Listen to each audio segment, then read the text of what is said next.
Hello, എല്ലാവർക്കും നമസ്കാരം. ഞാനിന്നൊരു variety പുളിശ്ശേരി ഉണ്ടാക്കി, റംബൂട്ടാൻ പുളിശ്ശേരി. ഇത് കൂട്ടിയാൽ ഞാനിന്ന് കപ്പ തിന്നാൻ പോവുക. കുറച്ചെടുത്ത് ഒഴിക്കാം,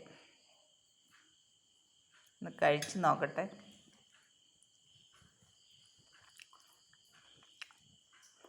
കൊള്ളാം, ഉഗ്രം ടേസ്റ്റാണ് കേട്ടോ. നമ്മൾ മീൻ ഇറച്ചിയൊക്കെ മാറ്റി വെക്കും.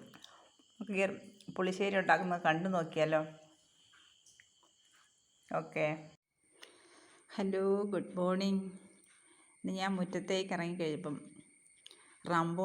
കുറച്ച് റംബൂട്ടാനൊക്കെ ചെനച്ച് കിടപ്പുണ്ട്.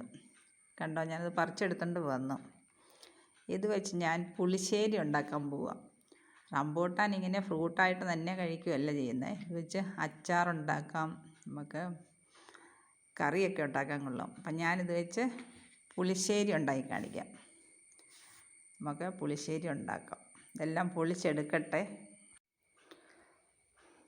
റംബൂട്ടാൻ ആവശ്യത്തിന് ഞാൻ പൊളിച്ചെടുത്തു. അക്കൂട്ടത്തിൽ വഴറ്റാനുള്ള സാധനങ്ങളും എടുത്തു. വെളുത്തുള്ളി, ഇഞ്ചി, പച്ചമുളക്, കറിവേപ്പില. നമുക്ക് ചീനിച്ചട്ടി അടുപ്പിൽ വെച്ച് കടുക് പൊട്ടിച്ച് ഈ സാധനങ്ങൾ വഴറ്റിയെടുക്കാം. ശേഷം അരയ്ക്കാനുണ്ട്. വെളിച്ചെണ്ണ ഒഴിച്ചു. നമുക്ക് കടുകിടാം.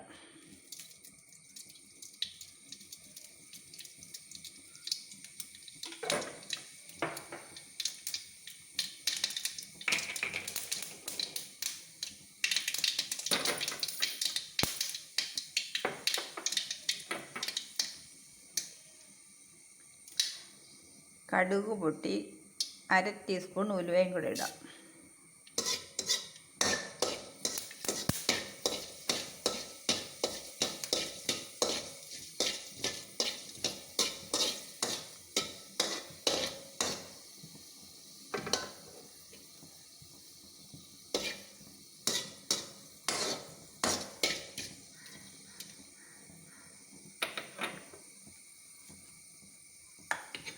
ഉലുവ മൂത്തു. ഇനി നമുക്ക് പച്ചമുളക്, ഇഞ്ചി, കറിവേപ്പിലൊക്കെ ഇടാം.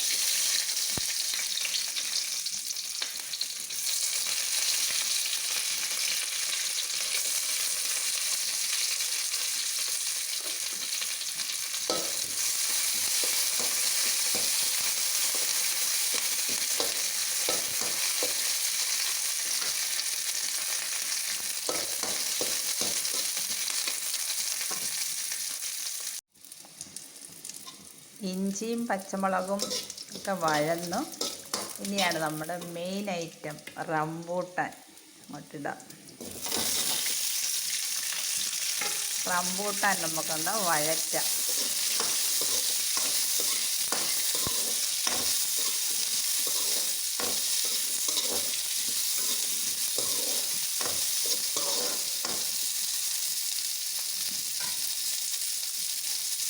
മഞ്ഞൾപ്പൊടി, ഉപ്പും കൂടി ഇട്ട് കൊടുക്കാം. റംബൂട്ടാൻ നല്ല നീരല്ല, അതുകൊണ്ട് പൊടിപൊടാന്ന് പൊട്ടുക. ഭയങ്കര സൗണ്ട്. ഇനി കുറച്ച് ഉപ്പിടാം, കുറച്ച് മഞ്ഞൾപ്പൊടി,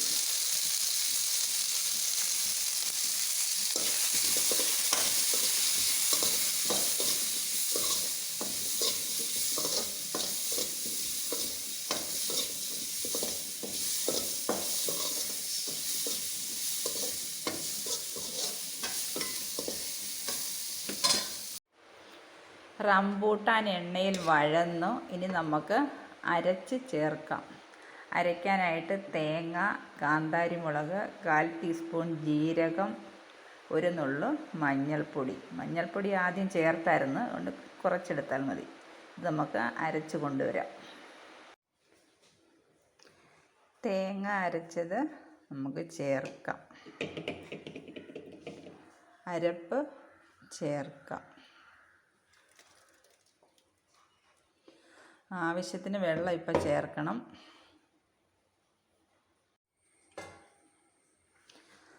അരപ്പ് ചേർത്ത് ആവശ്യത്തിന് കുറച്ച് വെള്ളം കൂടി ഒഴിച്ച് ഒന്ന് തിളയ്ക്കണം.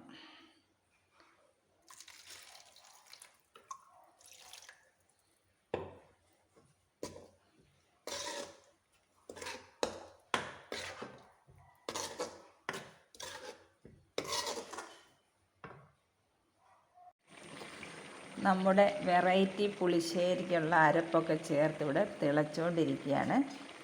ഒരു 5 മിനിറ്റ് ചെറുതീയിൽ ഞാൻ ഇവിടെ തിളപ്പിച്ചു. ഇനി നമുക്ക് ഒരു പരിപാടിയും കൂടെ ഉണ്ട്. തൈര് ചേർക്കണം. ഇത് വാങ്ങിച്ച തൈരാണ്, നല്ല പുളിയുണ്ട്. നമുക്ക് ഇങ്ങോട്ട് ഒഴിക്കാം. ഒഴിച്ചു കഴിഞ്ഞാൽ പിന്നെ തിളയ്ക്കരുത്, ചൂടോടെ ഒഴിച്ചാൽ മതി.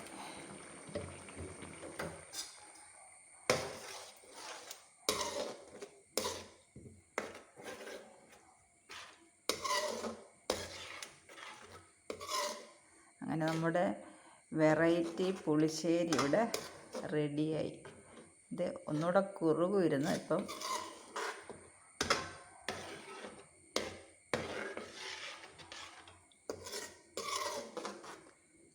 കുറച്ച് നേരം മൂടി വെക്കാം. പുളിയൊക്കെ ഉണ്ടോയെന്ന് അത് നോക്കാം. നമ്മുടെ റംബൂട്ടാൻ പുളിശ്ശേരി ഞാനൊരു പാത്രത്തിലേക്ക് പകർന്നു വെച്ചു. ഇനി നമുക്ക് കടുക് താളിക്കാൻ ഉള്ളിയും കറിവേപ്പിലയും മാത്രം ഇപ്പോൾ ഇട്ടാൽ മതി. ആദ്യം നമ്മൾ കടുകും ഉലുവയൊക്കെ ഇട്ടതല്ലേ, അതുകൊണ്ട് ലാസ്റ്റ് ഉള്ളിയും കറിവേപ്പിലയും മാത്രം ഇട്ടാൽ മതി. പിന്നെ നമുക്ക് ഇച്ചിരി സുന്ദരിയാകാനായിട്ട് കറിക്ക് ഇച്ചിരി മുളക് പൊടി അതിലേക്ക് ഇടാം. അപ്പോൾ നല്ല ഭംഗിയാണ് കാണാൻ. കരിഞ്ഞ പോലെ പെട്ടെന്ന് ഒഴിക്കാം.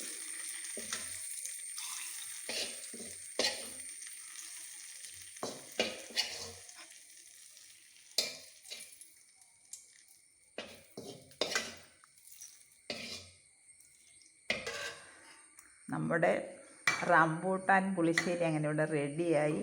നല്ല കുറുകിയിരിക്കുന്ന നല്ല ടേസ്റ്റ് ഉണ്ട്. കണ്ടോ? നമുക്ക് മൂടി വെക്കാം. എല്ലാവരും ട്രൈ ചെയ്യണേ. നമുക്കൊരു വെറൈറ്റി ഒക്കെ ആവശ്യമല്ലേ. ട്രൈ ചെയ്ത് ഫീഡ്ബാക്കൊക്കെ അറിയിക്കണേ. Okay, bye. അടുത്ത വീഡിയോയിൽ കാണാം.